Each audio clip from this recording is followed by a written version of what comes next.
Steal Like an Artist by Austin Kleon. Ever catch yourself feeling like a total fake? Picture yourself teetering at the edge of a cliff, staring across this impossibly wide canyon. On one side, there's you, right now, in this moment. And way over there on the other side, that's the person you dream of becoming. The creative one. The writer. The artist, the entrepreneur. And there's this annoying little voice whispering in your ear, saying, "Come on, who are you kidding? You're just pretending. You don't have the goods." That nagging feeling? It's called imposter syndrome, this gut-wrenching fear that you're basically winging it, and sooner or later, everyone's going to see right through you. It's honestly one of the most crippling things for anyone trying to make something new. It stops us cold before we even begin, keeps us from putting our work out there, and blocks us from becoming who we're meant to be. But here's the thing. What if every single artist you've ever looked up to felt exactly the same way? And what if the real secret to creativity wasn't some mystical gift from above, but something way more down to earth, something you could actually learn and practice? Today, we're exploring this little book that's quietly changed the game for millions of creative souls around the world. It's called Steal Like an Artist by Austin Kleon. This isn't some dusty textbook full of jargon. It's more like a manifesto, a practical guide for anyone wanting to bring more creativity into their life. Kleon, who describes himself as a writer who draws, originally shared these ideas in a talk for college students. He was basically writing a letter to his younger self, laying out the 10 things he desperately wished someone had told him when he was just starting out. The message hit so hard, resonated so deeply that it spread like wildfire. It became a New York Times bestseller and a go-to guide for creators everywhere. So if you've ever felt paralyzed by a blank page, or crushed by the pressure to be completely original, stick with me. Because by the time we're done here, you'll understand a game-changing truth. You don't need to be some kind of genius to create. You just need to learn how to steal. Let's kick things off with a simple idea that might just blow your mind. An idea that, once you really get it, will lift the heaviest weight off your creative shoulders. Here it is. Nothing is original. That's it. Every song that's ever made you cry, every movie that's moved you to tears, every brilliant idea that's shaped our world, it all builds on something that came before. There's even a line in the Bible that says, "There is nothing new under the sun." Now you might be thinking, well, that's kind of depressing. But Austin Kleon sees it as the most liberating idea imaginable. Because if we're not chained to this impossible standard of being completely original, we can stop trying to pull rabbits out of hats. Instead, we can actually embrace our influences instead of running away from them. Think about genetics for a second. You're basically a remix of your mom and dad. You've got features from both, but you're something entirely new, a combination that's never existed before. The same goes for your ideas. You have this whole genealogy of influences. You're the sum total of everything you let into your life.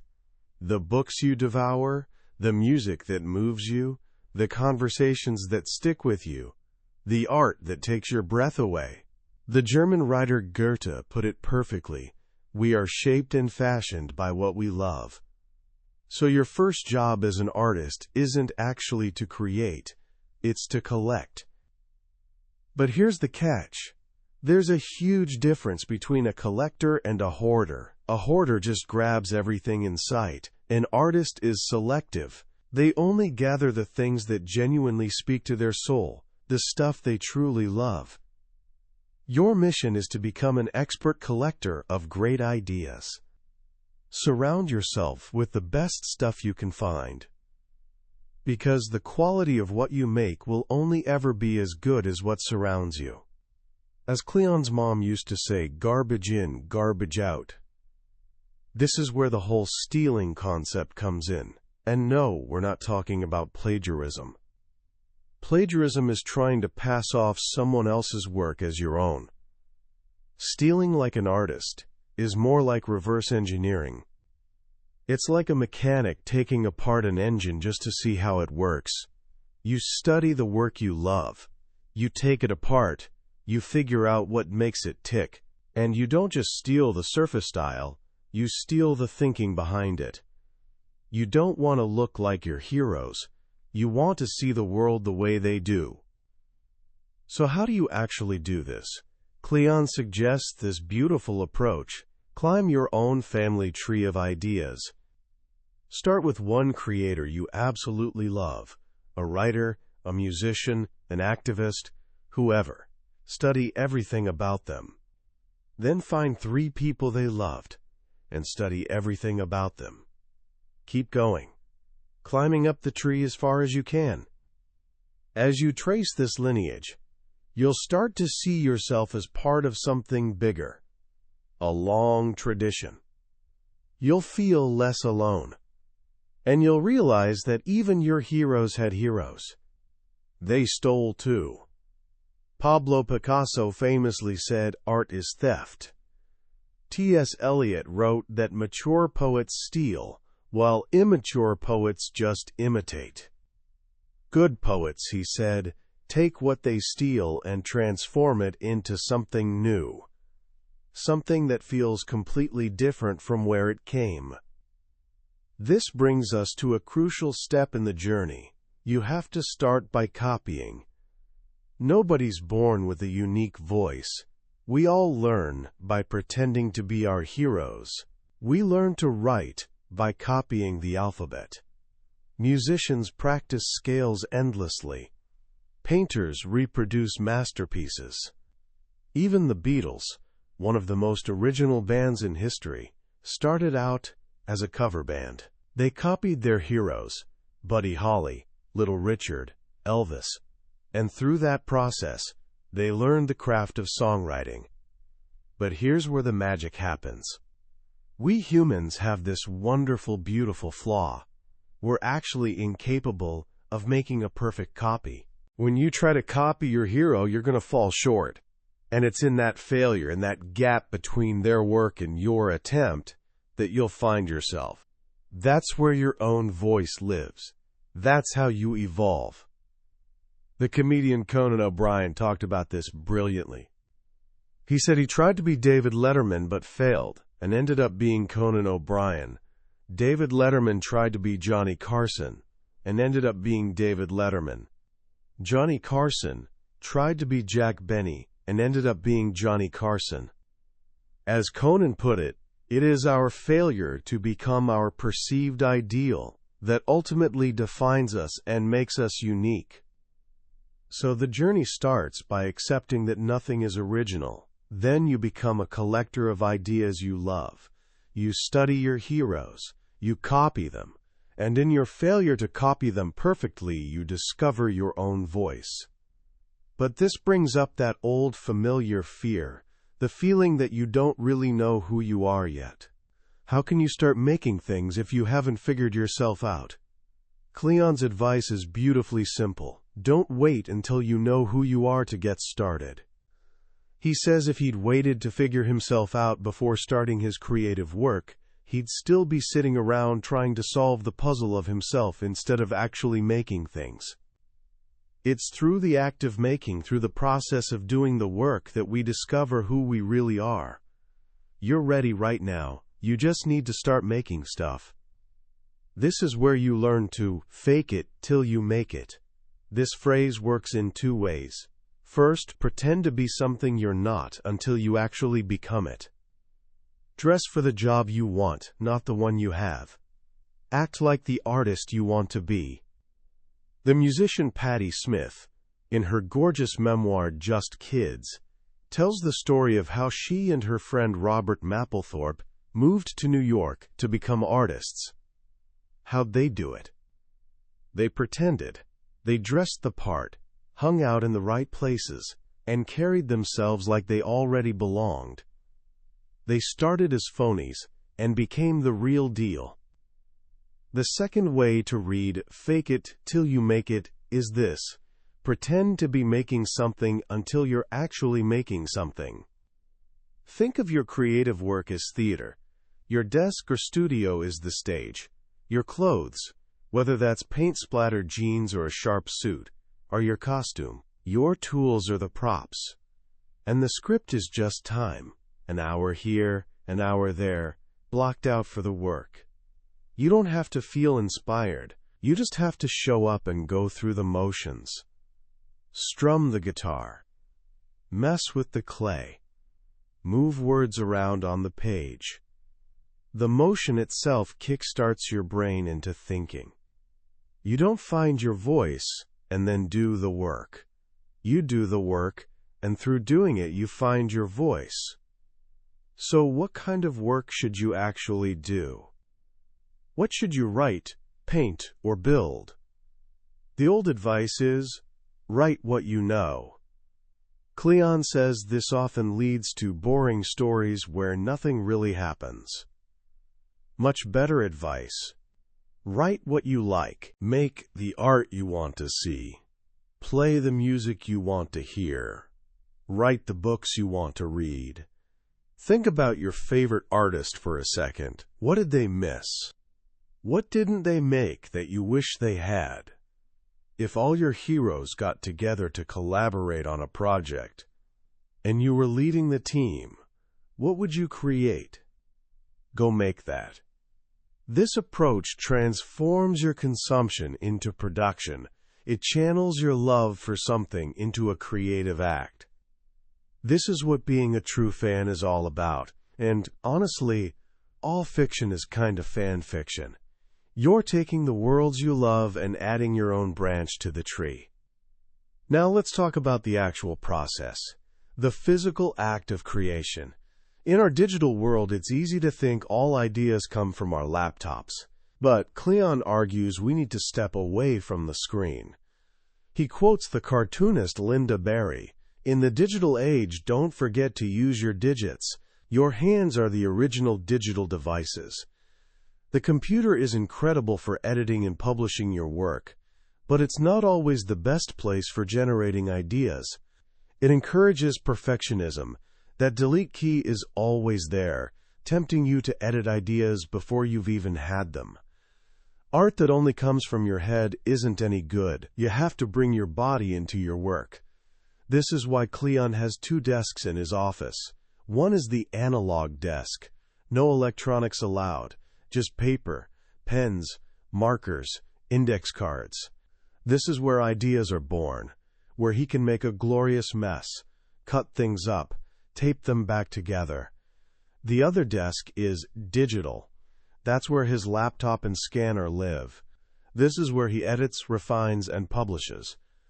He moves between these 2 stations, creating this analog to digital loop. The hands-on work generates the raw material, and the computer helps shape it into its final form. This physical act of making connects you to your work in a way that clicking a mouse never can. It makes it feel less like abstract work and more like play. As you're doing this work, you'll discover that some of your best ideas come from the most unexpected places. They won't come from your main project, the one you're supposed to be working on. They'll come from what you do when you're procrastinating. And this leads to another key principle. Side projects and hobbies matter more than you think. Jessica Hisha, a brilliant designer, once said, "The work you do while you procrastinate is probably the work you should be doing for the rest of your life." Kleon's own career proves this. His first book, Newspaper Blackout, started as a cure for writer's block. He was just messing around with a newspaper and a marker, blacking out words to create poems. It was a side project, something he did for fun, and it's what took off. It's actually good to have several projects going at once. When you get bored with one, you can hop over to another. This is productive procrastination. Sometimes you genuinely need to be bored. To let your mind wander.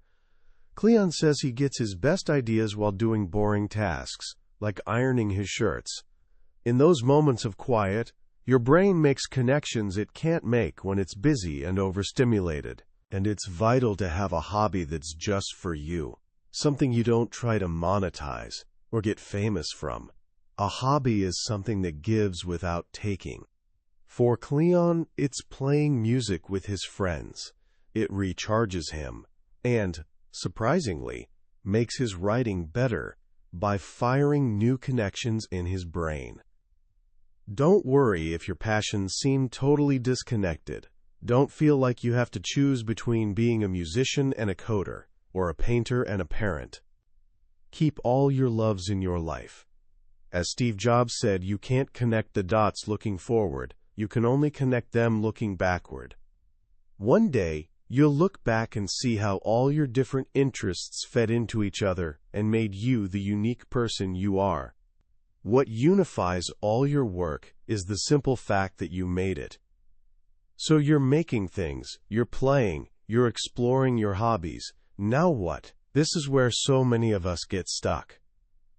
We make things in private, but we're terrified to share them. Kleon offers a simple, two-step formula for getting your work out there. The secret is, do good work and share it with people. That's it. Step 1. Do good work is incredibly hard. It takes practice. It means showing up every day, even when you really don't feel like it. It means making a ton of bad stuff, until you start making good stuff. Step 2. Share it with people. Used to be difficult, but now it's simple. Put your stuff on the internet.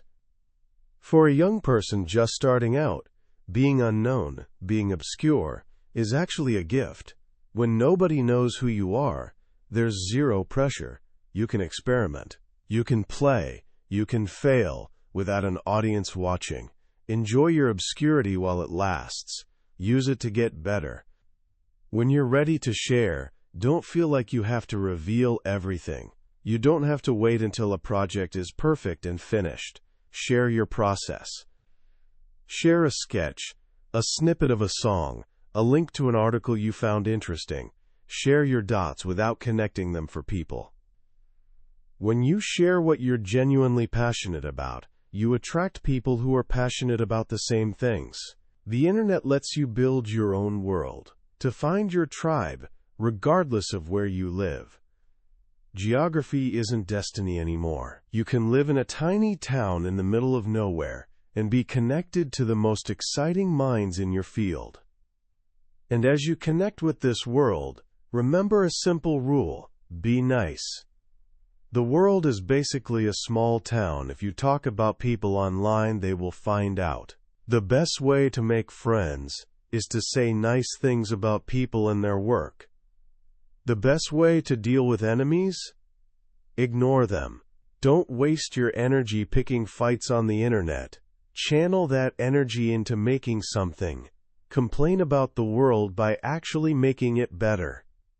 Surround yourself with people who are smarter and more talented than you. The actor Harold Ramis had this great rule: find the most talented person in the room, and if it's not you, go stand next to him. If you ever find that you're the most talented person in the room, you need to find another room. This all sounds great, but it takes energy. A lot of it. And that brings us to the most practical and maybe most overlooked aspect of the creative life. To do great work, you have to be boring. That romantic image of the tortured artist, staying up all night, fueled by chaos and drama, it's a myth. It's for people who want to die young. To have a long and productive career, you need to take care of yourself. Eat breakfast, get some sleep, go for walks. As Gustave Flaubert advised, be regular and orderly in your life, so that you may be violent and original in your work. This means managing your life. Stay out of debt, because financial stress kills creativity. It means it's perfectly okay to keep your day job. A day job gives you money, routine, and connection to people outside your creative bubble. It frees you to make the art you want to make. without the crushing pressure of having it pay your bills. The key is routine. Find a time in your day that you can carve out for your creative work and protect it fiercely. Do the work every single day, no matter what. A calendar can be your secret weapon. The comedian Jerry Seinfeld has this method. Get a big wall calendar, and for every day you do your work, put a big X in the box. After a few days, you'll have a chain.